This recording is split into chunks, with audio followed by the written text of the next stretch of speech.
गुरु तेग बहादुर बोलिया, सुनो सिखो बड़ भागिया, धड़ दे दीजिए धर्म नहीं छोड़िए। अपना धड़ चला जाए तो चला जाए, लेकिन अपना धर्म नहीं छोड़ना चाहिए। ऐसा गुरु ने, सिखों के जो गुरु थे उन्होंने ऐसा कहा। आजकल धर्म को समझते नहीं। धर्मो रक्षति रक्षितः, धर्म की रक्षा करने से धर्म अपनी रक्षा करता है। तो अच्छा, धर्म की रक्षा करने से हमारी रक्षा होती है, तो धर्म की रक्षा हम कैसे करें, ये महाराज बताओ, धर्म की रक्षा कैसे करें? तो बोलते हैं धर्मो रक्षति कीर्तनात्, धर्म की रक्षा कीर्तन करने से होती है। जितना अधिक कीर्तन करोगे उतना धर्म की रक्षा होगी, क्योंकि भगवान को सबसे प्रिय में प्रिय भगवान का नाम है। भगवान का नाम पुकारने से भगवान साक्षात हाजिर हो जावे, उससे भी ज्यादा भगवान का नाम बोलने से फायदा होता है। तो भगवान राम ने पत्थर डाला समुद्र में, सेतु बंद हो रहा था उस समय, जब लंका पर विजय प्राप्त करने के लिए, रावण का हनन करने के लिए, सीता को मुक्त कराने के लिए सेतु बन रहा था रामेश्वरम में। तो उस समय पुल बन रहा था, तो उस पुल में पत्थर डालते थे समुद्र में।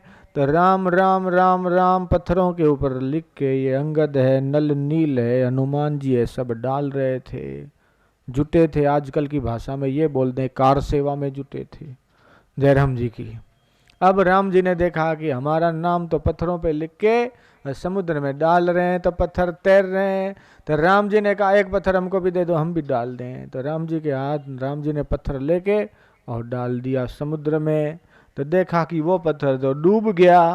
अरे तुम लोग तो डाल रहे हो तो पत्थर तैर रहा है, हम डाल रहे हैं तो पत्थर डूब रहा है, क्या बात है?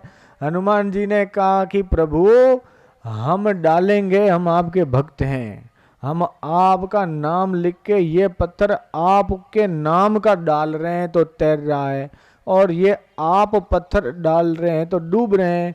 तो भला ये बताओ कि आप जिसको पकड़ोगे वो तैरेगा, आपका नाम जिस पे लिखा होगा वो भी तैरेगा, और आप अपने हाथों से जिसको छोड़ दोगे वो तैरेगा कैसे? वो तो डूब ही जाएगा, इसमें कौन बड़ी बात है? राम जी खुद हाथों से डालते, पत्थर डूब गया। आप तो भगवान आराम करो, उधर बैठो, हम लोग काम कर रहे हैं, सेवा कर रहे हैं, आपकी अमृत में नजर पड़े, हमारा उत्साह बढ़ रहा है, आप कुछ मत करो, आपकी उपस्थिति ही हमारे लिए बहुत है। ऐसा करके भगवान राम को उन भक्तों ने बिठा दिया। तो ये है, तो भगवान से भी ज्यादा भगवान का नाम है। कहूँ कहाँ लगी नाम बड़ाई, राम न सकई नाम गुण गाई। भगवान राम भी अपना नाम की क्या महिमा है वो गा नहीं सकते, इतना भारी भगवान का नाम है। कीर्तनीय सदा हरि, भगवान श्री हरि सदैव कीर्तनीय है। कीर्तन करो तो उन्हीं का, स्मरण करो तो हरि का। जयराम जी की।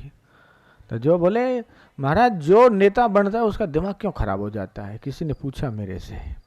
बोले कुर्सी पे बैठा उसके बाद दिमाग क्यों खराब हो गया? हर नेता पहले तो बहुत अच्छा होता है, कुर्सी पे बैठने के बाद क्यों उसका दिमाग क्यों खराब हो जाता है?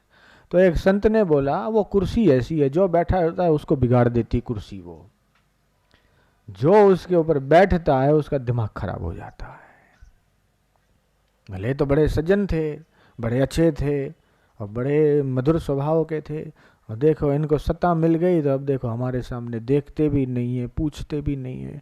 तो उनका दोष नहीं है, वो कुर्सी का दोष है।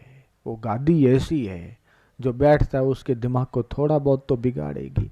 हाँ, कभी कभार कोई हजारों सालों के बाद में कोई भगवान कृष्ण जैसा आ गया, अवतारी पुरुष आ गया, भगवान राम जैसा आ गया, कोई ऐसा आ गया, शिवाजी महाराज जैसा, समर्थ रामदास जैसा, उसको अभिमान नहीं आएगा। लेकिन शिवाजी को भी तो अभिमान आ गया था, इतने अच्छे थे, सदाचारी थे, कितने भगवान के भक्त थे और गुरु के भक्त थे, गुरु की आज्ञा पालने में कितने दक्ष थे। महाराज राम राम राम, आज ऐसा एक नेता नहीं है जैसे शिवाजी महाराज थे। आप जयराम जी की, जो उनकी भक्ति थी, जो उनकी श्रद्धा थी, जो उनका भाव था, जो उनकी निष्ठा थी, जो उनका समर्पण था, ऐसा इतने नेता में एक नेता मेरे को तो नहीं दिखाई देता है। आपको दिखाई देता है तो बताओ, मेरे को तो नहीं दिखाई देता है।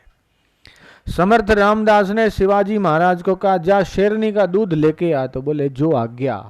और सोने का बर्तन लेके जंगल में गए शेरनी को ढूंढने के लिए। शेरनी मिली तो कहते मातेश्वरी मेरा अपना मतलब नहीं है, मैं गुरु की आज्ञा पालने के लिए जंगल में आया हूँ बर्तन लेके, तेरे को मारना हो तो मन्ना नहीं है, तू मार लेना भले, लेकिन ये तेरा दूध मुझे निकालने दे, दूध निकालूंगा, जाऊंगा अपने गुरु को देऊंगा, वापस तू कहेगी तो वापस तेरे सामने आके खड़ा हो जाऊंगा, लेकिन मेरे को तू दूध निकालने दे। कथा कहती है कि ऐसा बोलने से गुरु जी का चमत्कार कहो, प्रकृति की लीला कहो, उनकी श्रद्धा और विश्वास कहो, जो कहना हो कहो, वो शेरनी पीछे वाले 2 पैर खुले करके खड़ी हो गई, जैसे गाय खड़ी होती है वैसे। वो आराम से गए, वो बर्तन नीचे रख के जैसे गाय का दूध निकालते हैं, ऐसे छत्रपति शिवाजी महाराज ने शेरनी का दूध निकाला। बोलो कैसी महिमा है। और शेरनी का दूध सोने के बर्तन में निकाल के गुरु जी के पास ले गए कि आपकी आज्ञा का, आपके कृपा का विजय हुआ। ऐसा नहीं कि मैं दूध शेरनी का निकाल के आपके सामने आ गया, देखो आप, ये मैं हूं, ऐसा हूं वैसा हूं, ऐसा करके अहंकार में फूले नहीं। अहंकार में फूल जाते हैं वो बड़े छोटे बुद्धि के लोग होते हैं, मैंने ये किया, मैंने वो किया। अरे करने कराने वाला भगवान है, उसी की शक्ति से हुआ है, गुरु महाराज की कृपा से हुआ है, आशीर्वाद से हुआ है। हमारे तुम्हारे में करने की क्या ताकत है। बोले महाराज आप तो बहुत अच्छा सत्संग करते हो, अच्छा कीर्तन करवा लेते हो, अच्छा गा लेते हो, भजन भी अच्छे बोल लेते हो। हम बोलने वाले कौन होते हैं, वो सारी बाबा की कृपा है, गुरु का आशीर्वाद है, सब हो रहा है, करने वाले कौन है। कर करके तो सारे जग मुआ, कर करके तो सर मर रहे हैं। करने कराने वाला वो ईश्वर है, करने कराने वाला वो परमात्मा है, और हम अपने को कर्ता मान लेते हैं, भोक्ता मान लेते हैं। कर्ता बना, भोक्ता बना, ज्ञाता प्रमाता बन गया, जो मूल था उससे दूर हुआ, इस भ्रांति में गोते खा रहा। ये भ्रांति है, मैंने किया, मैंने किया, मैंने किया। और कर्ता बनेंगे तो भोक्ता बनना ही पड़ेगा, ये भी एक जाल है, ये मोह है, मोह। जिसने मोह को जीत लिया, भगवान कृष्ण बोलते हैं निर्माण मोहा जित संग दोषा, अध्यात्म नित्या विनिवृत्त कामा, द्वंदेर विमुक्ता, द्वंद्वों से जो रहित हो गया, सुख दुख संगे। तो कैसे शिवाजी रहे, अपने गुरु की आज्ञा पालने में कैसे तत्पर रहे। देखो ऐसे ही गुरु नानक ने कहा मेरा वही शिष्य है जो मेरी बात माने। इतने सारे शिष्य हो, कौन मेरी बात मानेगा। तो सबने हाथ ऊपर किया, बोले हम बात मानेंगे। मानोगे मेरी बात, अच्छा चलो मेरे साथ। मानोगे मेरी बात, चलो मेरे साथ। अच्छा, गुरु नानक आगे आगे और चेले सारे पीछे पीछे चले गए जंगल में। और जंगल में चले गए, दिखाया एक मुर्दा है, मुर्दा, और मुर्दा मरा पड़ा है, उसके ऊपर कपड़ा ढका हुआ है। मुर्दे के ऊपर कपड़ा ढका हुआ है। बोले ये जो मुर्दा खाएगा वो मेरा पक्का चेला बनेगा। ये मुर्दा जो खाएगा वो मेरा पक्का चेला, मेरा पक्का शिष्य बनेगा, बाकी सारे कच्चे। बोलो कौन आगे आता है। पहला दूसरे के सामने देखे, दूसरा पहले के सामने देखे, तीसरा चौथे के सामने देखे, सब जो 8 10 15 20 25 जो भी रहे, सब एक दूसरे के सामने देखने लग जाए। उनमें से एक आया आगे, गुरु के चरणों में दंडवत करके, नानक जी के चरणों में हाथ जोड़ के खड़ा हो गया। बोले गुरुदेव, सिर के हिस्से से खाना चालू करूं कि पैर के हिस्से से खाना चालू करूं, अब इतना ही बता दो बस। पैरों के साइड से खाऊं कि सिर के साइड से खाऊं।